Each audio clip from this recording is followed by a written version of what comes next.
Hace muchos años, mi padre compartió conmigo una narración y ahora me pregunto si fue un relato real o una mera obra de ficción. A pesar de la incertidumbre, el impacto de esa historia ha perdurado en mi corazón a lo largo de los años. Continúa sirviendo como fuerza guía, ayudándome a comprender mi verdadera identidad y el profundo significado del sacrificio de Jesús en la cruz. Al recordar mis años de adolescencia, recuerdo vívidamente a mi padre sentándome para narrarme una historia convincente. Según él, un hombre que se apresuraba a ir al trabajo, consciente de su retraso, se subió a un autobús con la esperanza de ganarle al reloj. Al llegar a su parada, desembarcó apresuradamente y accidentalmente pisó el pie de otro pasajero en el proceso. El pasajero ofendido respondió con una fuerte bofetada, lo que provocó pedidos de represalias por parte de los espectadores. Sin embargo, el hombre que estaba siendo abofeteado sonrió tranquilamente y reveló: «No puedo tomar represalias. No tengo manos, fueron clavadas en la cruz hace mucho tiempo.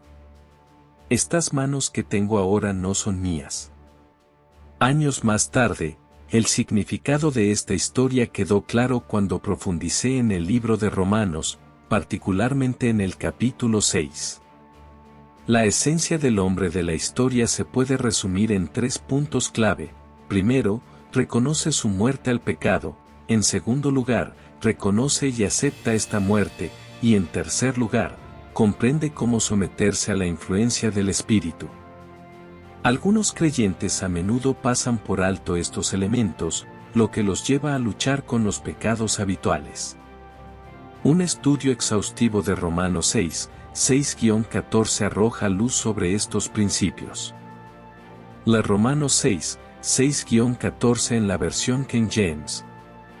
6. Sabiendo esto, que nuestro viejo hombre está crucificado con él, para que el cuerpo del pecado sea destruido, para que en adelante no sirvamos al pecado.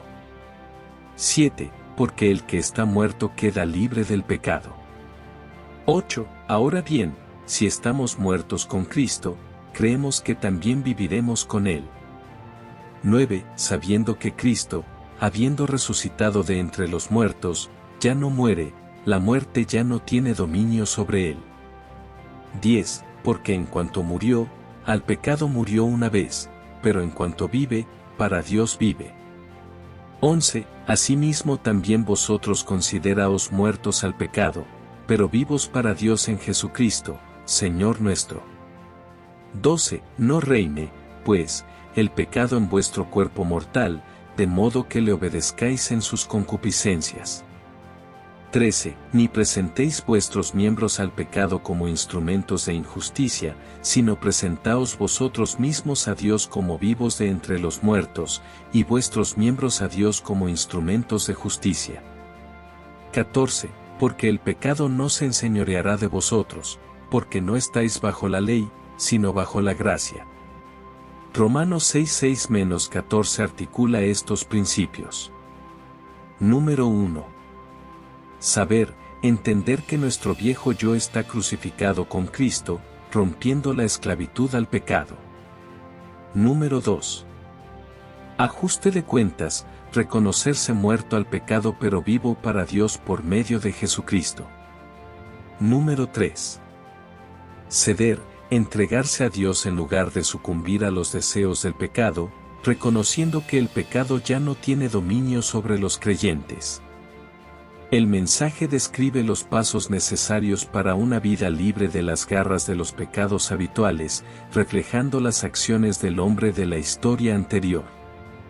Saber, el versículo 6, enfatiza la importancia de reconocer la crucifixión de uno con Cristo, lo que significa la liberación de la esclavitud al pecado. Este conocimiento no es meramente intelectual sino una profunda revelación. No comprender esta verdad resulta en luchas continuas con el pecado.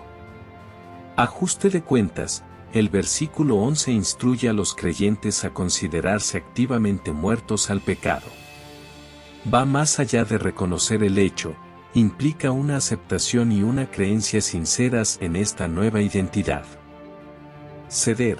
El versículo 13 resalta el significado de ceder, no al pecado sino a Dios. Esto implica permitir que la influencia de Dios prevalezca al someterse a su palabra. En esencia, la victoria sobre el pecado que Jesús logró se extiende a los creyentes a través de la identificación. Sin embargo, para experimentar esta victoria sobre los pecados habituales, uno debe comprender, aceptar y someterse verdaderamente a la realidad de estar muerto al pecado. Al conocer, considerar y ceder, los creyentes pueden liberarse del dominio del pecado en sus vidas. Espero que hayas sido bendecido con este mensaje. Suscríbete, dale me gusta y comparte con otros para que también sean bendecidos. Mantente bendecido.